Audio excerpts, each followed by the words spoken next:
எல்லோருக்கும் வணக்கம். இன்றைக்கி பார்த்திங்கன்னா கல்யாண வீட்டில் இல்லை ஹோட்டலில் சாப்பிட்ற மாதிரி சூப்பரான ஒரு கேசரி தான் நம்ம வீட்டிலேயே செய்ய போகிறோம். நீங்கள் நிறைய குவான்டிட்டி செஞ்சால் கூட அதே மாதிரி டெக்ஸ்சரும் ரவை பார்த்திங்கன்னா முத்து முத்தாக அழகாக வரும். உங்களுக்கு கரண்டியில் ஒட்டாமல் சூப்பராக இருக்கும். நீங்கள் இந்த மெத்தடில் இதே ரேஷியோவில் செஞ்சு பாருங்கள்.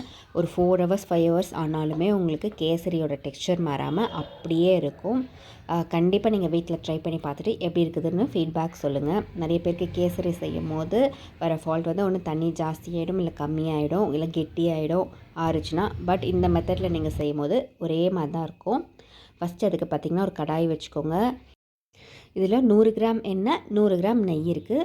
எப்போவுமே ரெண்டுமே ஈக்குவலாக சேர்த்து தான் செய்யணும். அப்போ தான் நல்லாயிருக்கும். எண்ணெய் ஏன் சேர்க்குறோன்னு கேட்டிங்கன்னா, ரவை வந்து கெட்டித்தன்மை பட்டுரும். நீங்கள் வெறும் நெய் சேர்த்து செஞ்சிங்கன்னா 6 நாளுமே உங்களுக்கு கெட்டியாகிடும். பட் எண்ணெய் சேர்த்து செய்யும் போது தான் உங்களுக்கு அதோட டெக்ஸ்சர் நல்லா வரும். அதுக்கு தான் எண்ணெய் சேர்க்குறோம்.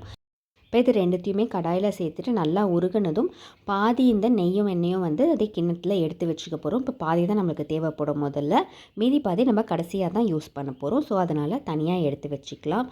இன்றைக்கி பார்த்திங்கன்னா நான் 3/4 கிலோ அளவுக்கு ரவை எடுத்து செய்ய போகிறேன். அதுக்கு இந்த அளவுக்கு ரேஷியோ கரெக்டாக இருக்கும். இதில் ஒரு 50 கிராம் அளவுக்கு முந்திரி இருக்குது. அதே வந்து எண்ணெயில் நெய்யில் போட்டு நல்லா ஃப்ரை பண்ணிக்கலாம்.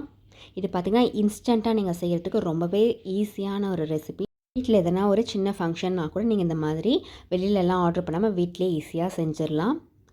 முந்திரி நல்லா வறுப்பட்டதும் அதே கடாயில் நம்ம எடுத்து வச்சுருக்க ரவையை சேர்த்துக்கலாம். இது வந்து 3/4 கிலோ அளவுக்கு ரவை நான் எடுத்திருக்கேன்.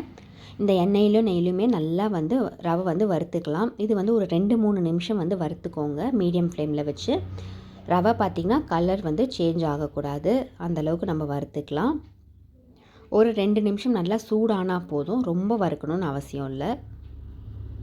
ரவை வறுபடுறதுக்குள்ளே இந்த பக்கம் இதுக்கு தேவையான அளவுக்கு தண்ணியை சூடு பண்ணி நம்ம வச்சுக்கலாம். எப்போவுமே 1 கப் ரவைனா 2.5 கப் அளவுக்கு தண்ணி எடுத்துக்கோங்க. அதுதான் கரெக்டான ரேஷியோவாக இருக்கும். இந்த மாதிரி சூடு பண்ணி நீங்கள் அதில் சேர்க்கும் போது நல்ல ஒரு கன்சிஸ்டன்சியில் கரெக்டாக வரும். இப்போ பாருங்கள், நல்லா ஊற்றினோடனே எப்படி நல்லா கொதிக்குதுன்ட்டு. இந்த அளவுக்கு நல்லா தண்ணி சூடாக இருக்கணும்.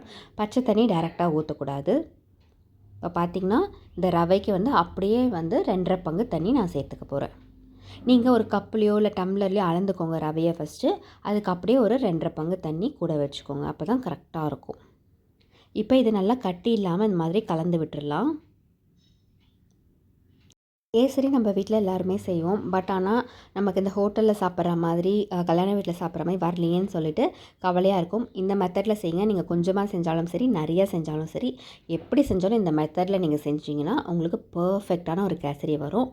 கண்டிப்பாக நீங்களே விரும்பி சாப்பிடுவீங்க. உங்கள் வீட்டில் இருக்கவங்களும் கண்டிப்பாக பாராட்டுவாங்க.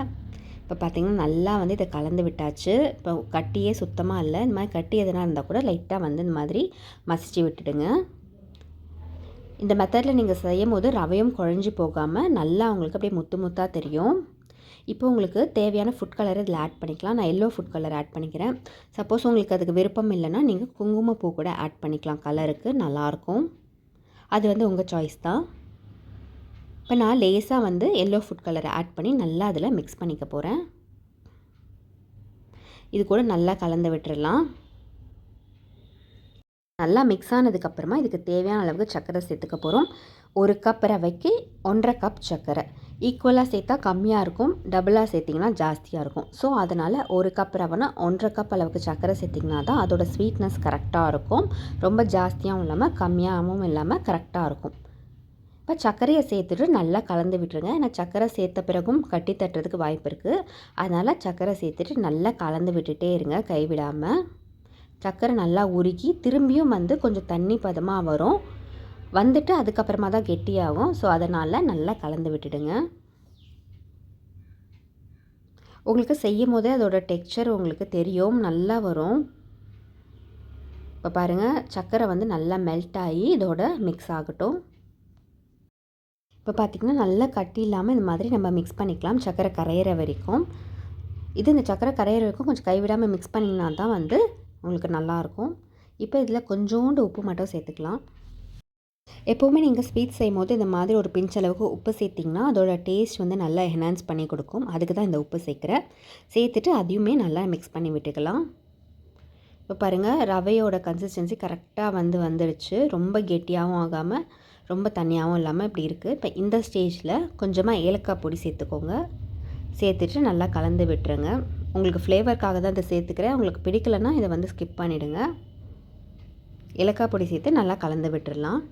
உங்களுக்கு இதில் வேணும்னா ட்ரை ஃப்ரூட்ஸ் அண்ட் நட்ஸ் கூட ஆட் பண்ணலாம், நல்லாயிருக்கும். பாதாம், முந்திரி, பிஸ்தா எல்லாமே ஆட் பண்ணலாம். நான் முந்திரி மட்டும் ஆட் பண்ணியிருக்கேன். இப்போ நம்ம எடுத்து வச்சுருந்தோம் இல்லையா, அந்த நெய்யும் எண்ணெயும் உருக்கி அதை வந்து இந்த ஸ்டேஜில் நம்ம சேர்த்துடலாம். ஃபைனலாக இந்த மாதிரி சேர்த்துட்டு நல்லா கலந்து விட்டுருங்க. ஃபஸ்ட்டு கொஞ்சம் சேர்த்து கலந்து விட்டுட்டு அதுக்கப்புறமா இந்த மாதிரி சேர்த்து கலந்து விட்டுருங்க. இது ஃபுல்லாக வந்து நல்லா அந்த கேசரி இழுத்துட்டு அதோடய டெக்ஸ்சரே வந்து நல்லா அப்படியே ஒட்டாமல் சூப்பராக வரும். இப்போ பார்த்திங்கன்னா அந்த கடாயில் ஒட்டாமல் நல்லா திரண்டு வரணும். அது வரைக்கும் நம்ம கலந்துக்கலாம். இப்போ நம்ம ஆல்மோஸ்ட் ரெடி ஆகிடுச்சு. சிம்மில் வச்சு தான் நான் இப்போ கிளறிட்டு இருக்கேன். இப்போ பாருங்கள், இந்த எண்ணெயும் நெய்யும் சேர்த்த பிறகு நல்லா கடாயில் ஒட்டாமல் நமக்கு திரண்டு வரும். இப்போ உங்களுக்கு பார்த்திங்கனாலே தெரியும், இப்போ சூப்பராக வந்துருச்சு. நல்லா கடாயில் ஒட்டாமல் எப்படி வருது பாருங்கள், இந்த மாதிரி வரும். இப்போ இதே டெக்ஸ்சர் தான் உங்களுக்கு ஆறின பிறகும் இந்த கேசரி இருக்கும். ஒரு 3 ஹவர்ஸ் 4 ஹவர்ஸ் ஆனாலுமே இதே டெக்ஸ்சரில் தான் இருக்கும், கெட்டியாகாது. அதே மாதிரி ரவை ரொம்பவே குழஞ்சு பிசுபிசுப்பு தன்மையுமே இருக்காது. நல்லா ஒட்டாமல் வரும். உங்களுக்கு ஒரு ஸ்பூன்லேயோ ஒரு கரண்டிலையோ எடுக்கும் போதே அதோடய டெக்ஸ்சர் வந்து உங்களுக்கு நல்லா தெரியும். ஒட்டாமல் சூப்பராக வரும். நிறைய பேருக்கு கேசரி பிடிக்காததுக்கு ரீசன் வந்து இதுதான். ஒன்று டெக்ஸ்சர் நல்லா இருக்காது, பிசுபிசுப்பு தன்மை இருக்கும், இல்லை ரொம்ப கெட்டியாயிடும். இந்த மாதிரி செஞ்சு பாருங்கள், கண்டிப்பாக எல்லாருமே விரும்பி சாப்பிடுவாங்க. அவ்வளோதான். இப்போ சூப்பராக நல்லா தளன்னு நம்ம கேசரி ரெடி ஆகிடுச்சு. பார்த்திங்கன்னா உங்களுக்கே தெரியும் இந்த டெக்ஸ்சர் எவ்வளோ சூப்பராக வந்திருக்குன்னு. இப்போ இந்த ஸ்டேஜில் நான் கொஞ்சமாக டூட்டி ஃப்ரூட்டி ஆட் பண்ணிக்கிறேன். இது உங்கள் விருப்பம் தான், வேணும்னா ஆட் பண்ணிக்கோங்க, இல்லைனா வேண்டாம். இது கூட உங்களுக்கு ஏதாவது எசன்ஸ் பிடிக்கும்னா கூட சேர்த்துக்கலாம். பைனாப்பிள் எசன்ஸோ இல்லை ரோஸ் எசன்ஸ் அந்த மாதிரி எதனா கூட சேர்த்துக்கலாம். நல்லா வாசனையாக இருக்கும். உங்களுக்கு எந்த ஃப்ளேவர் பிடிக்குமோ அந்த மாதிரி சேர்த்துக்கலாம். இது கூடவே உங்களுக்கு பிடிச்ச நட்ஸ் எதாக இருந்தாலுமே சேர்த்துக்கலாம். பாதாம், பிஸ்தா அந்த மாதிரி எது வேணாலும் சேர்த்துக்கலாம், நல்லாயிருக்கும். இது உங்கள் விருப்பம்தான். இப்போ பாருங்கள், கரண்டியில் எடுக்கிறேன், எவ்வளோ சாஃப்டாக கரண்டியில் ஒட்டாமல் வருது பாருங்கள். இந்த மாதிரி நல்லா ஸ்கூப் பண்ணி எடுக்கும் போது கரண்டியில் ஒட்டாமல் வரணும். அப்போ தான் அது கரெக்டான கன்சிஸ்டன்சியில் இருக்குதுன்னு அர்த்தம். பாருங்கள், அழகாக விழுந்துருச்சு. இப்போ இதே மாதிரி தான் உங்களுக்கு ஆறின பிறகும் இருக்கும். இதே கன்சிஸ்டன்சியில் சூப்பராக இருக்கும். இந்த மெத்தடில் இதே ரேஷியோவில் செய்யுங்க, உங்களுக்கும் கண்டிப்பாக சூப்பராக வரும் கேசரி. இது பார்த்திங்கன்னா நான் நிறைய தான் செஞ்சுருக்கேன். 3/4 கிலோ போட்டிங்கன்னா அப்படியே ரவை எப்போவுமே டபுள் ஆகும். ஸோ அதனால் இது கண்டிப்பாக ஒரு 30லேருந்து 40 பேர் வரைக்கும் சாப்பிட்லாம். அந்தளவுக்கு நான் செஞ்சுருக்கேன். அதனால் வீட்டில் சின்ன ஃபங்க்ஷனாக இருந்தால் கூட இனிமேல் நீங்களே இந்த மாதிரி கேசரி ட்ரை பண்ணி எப்படி இருந்ததுன்னு சொல்லுங்கள். வீட்லேயும் செஞ்சு பார்த்துட்டு எல்லாருக்குமே கொடுங்க. சமையலில் இந்த மாதிரி சின்ன சின்ன டிப்ஸு டெக்னிக்ஸ்லாம் யூஸ் பண்ணி செய்யும்போது எப்படிப்பட்ட டிஷ்ஷாக இருந்தாலுமே சூப்பராக தான் வரும். அதனால் கண்டிப்பாக நீங்கள் ட்ரை பண்ணி பார்த்துட்டு எப்படி இருந்ததுன்னு ஃபீட்பேக் சொல்லுங்கள். நமக்கு வராததுலாம் எதுவுமே கிடையாது. உங்களுக்கு இந்த வீடியோ பிடிச்சிருக்குன்னு நினைக்கிறேன். உங்களுக்கு இந்த வீடியோ பிடிச்சிருந்ததுன்னா ப்ளீஸ் லைக் பண்ணுங்கள், ஷேர் பண்ணுங்கள், கமெண்ட் பண்ணுங்கள், மறக்காமல் சப்ஸ்கிரைப் பண்ணிவிடுங்க. தேங்க்யூ.